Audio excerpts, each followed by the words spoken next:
ഔദ്യോഗിക വ്യവസ്ഥയിൽ തീപിടുത്തം ഉണ്ടായതിനെ തുടർന്ന് അവിടെ തീയണക്കാനെത്തിയ ഫയർഫോഴ്സുകാർ ആ വസതിയിൽ നിന്ന് ചാക്ക് കണക്കിന് നോട്ടുകൾ കണ്ട സംഭവത്തിൽ ഡൽഹി ഹൈക്കോടതിയിലെ ജസ്റ്റിസ് യശ്വന്ത് ശർമ്മയെ ഇപ്പോൾ എല്ലാ ചുമതലകളിൽ നിന്നും മാറ്റിയെടുത്തിരിക്കുകയാണ്.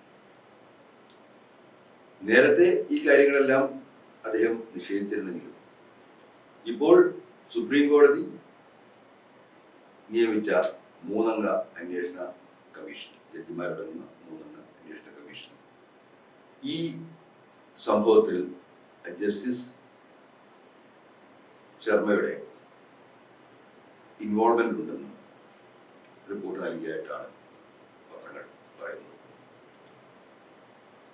അപ്പൊ ഇത്തരത്തില് വലിയ അഴിമതികളിൽ നമ്മുടെ ന്യായാധിപന്മാർ ആരോപണ വിധേയരാകുമ്പോൾ അതിനെക്കുറിച്ച് കൃത്യമായി അന്വേഷിക്കാനും നടപടികൾ സ്വീകരിക്കാനും കോടതികൾക്ക് മാത്രമേ സാധിക്കുകയുള്ളൂ. മറ്റു ഭരണ സംവിധാനങ്ങൾക്ക് അതിന് സാധിക്കുകയില്ല. അത് ജഡ്ജിമാർക്കുള്ള പരീക്ഷയുടെ ഭാഗമായാണ്. എന്നാൽ ഇത്തരത്തിലുള്ള സംഭവങ്ങൾ പലപ്പോഴും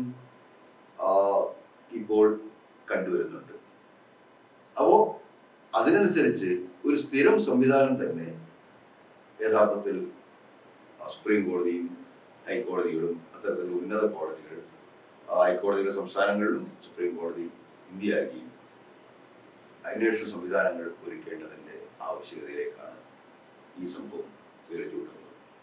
ഇപ്പോൾ ഇദ്ദേഹത്തോട് ഒന്നുകിൽ രാജിവെക്കണം അല്ലെങ്കിൽ ഇംപീച്ച്മെന്റിന് നടക്കും എന്നുള്ള രീതിയിലാണ് സുപ്രീം കോടതി അറിയിച്ചിരിക്കുന്നത് എന്നാണ് മനസ്സിലാക്കുന്നത്. അപ്പോഴും ഇത്തരത്തിലുള്ള സംഭവങ്ങൾ ഉൾപ്പെട്ട ആളുകൾക്ക് ഇപ്പോൾ രാജിവെച്ച് പുറത്തു പോയി കഴിഞ്ഞാൽ പിന്നീട് ആ പ്രശ്നങ്ങൾ തീരുന്നുണ്ട് ജഡ്ജിമാരെ സംബന്ധിച്ചിടത്തോളം. പക്ഷേ നമ്മൾ ഇതേ സമയം തന്നെ നമ്മൾ കാണേണ്ട മറ്റൊരു വസ്തുത, കേരളത്തിൽ കഴിഞ്ഞ 4 മാസത്തിനുള്ളിൽ കേരളത്തിലെ വിജിലൻസ് പോലീസ് സർക്കാർ ഉദ്യോഗസ്ഥന്മാരുടെ അഴിമതി അന്വേഷിക്കുന്നത് സ്പോട്ട് ഹണ്ട് എന്ന ഒരു പരിപാടി ആവിഷ്കരിച്ച് നടപ്പിലാക്കുകയും ഏകദേശം 40ഓളം കേന്ദ്ര സംസ്ഥാന സർക്കാർ ഉദ്യോഗസ്ഥരെ അഴിമതിയിൽ അറസ്റ്റ് ചെയ്യുകയും ചെയ്തിട്ടുണ്ട്. അപ്പോൾ അത് വളരെ വ്യക്തമായ നടപടിയാണ്, വളരെ സുതാര്യമായ നടപടിയാണ്. ഈ നടപടി തുടരുകയാണെന്നുണ്ടെങ്കിൽ ഇത്തരത്തിൽ അഴിമതിക്കാരെ നന്നായിട്ട് ഭയപ്പെടുന്ന ഒരു സാഹചര്യം സംസ്ഥാനത്തുണ്ടാവും. അപ്പോൾ സർക്കാർ ഉദ്യോഗസ്ഥന്മാരെ സംബന്ധിച്ചിടത്തോളം അഴിമതി നടത്തി കഴിഞ്ഞാൽ അത് പിടിക്കപ്പെട്ട് കഴിഞ്ഞാൽ അവർക്ക് ജയിൽ ശിക്ഷ ഉറപ്പാണ്.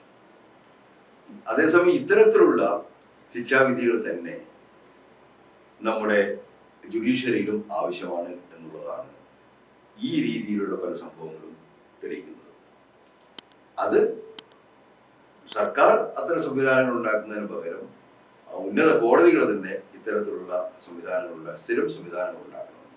ആരോപണങ്ങൾ വരുമ്പോൾ അത് കൃത്യമായിട്ട് അന്വേഷിക്കണം. അതുപോലെ തന്നെ കോടതികൾക്ക് ഇക്കാര്യത്തിൽ നടപടിയെടുക്കാനുള്ള നിയമ സംവിധാനം ഉണ്ടാവണം. ഇപ്പോൾ ഈ കേസിലാണെന്നുണ്ടെങ്കിൽ ജസ്റ്റിസ് യശ്വന്ത് ശർമ്മയോട് രാജിവെക്കുവാനാണ് സർക്കാർ കോടതി ആവശ്യപ്പെടുന്നത്. അതേസമയം അദ്ദേഹത്തെ പുറത്താക്കണമെന്നുണ്ടെങ്കിൽ ഇംപീച്ച്മെന്റിലൂടെ മാത്രമേ സാധിക്കുകയുള്ളൂ. അത് ഉന്നതമായ നീതിപീഠങ്ങളുടെ സുതാര്യതയും അധികാരവും ഉറപ്പുവരുത്താനായിട്ട് ചെയ്തിട്ടുള്ള ഒരു സംവിധാനമാണ്. പക്ഷെ ആ സംവിധാനത്തെ ദുരുപയോഗപ്പെടുത്തുന്ന ആളുകളുണ്ടെങ്കിൽ അവരെ നിയമ സംവിധാനത്തിന് മുന്നിലേക്ക് കൊണ്ടുവരാനും അറിയിക്കുന്ന ശിക്ഷ വാങ്ങി നൽകുവാനുള്ള സംവിധാനം ജുഡീഷ്യറികൾ തന്നെ ഉണ്ടാക്കേണ്ടതാണ്. അത് ഈ കാലഘട്ടത്തിൻ്റെ ഒരു പ്രധാനപ്പെട്ട ആവശ്യമാണ്.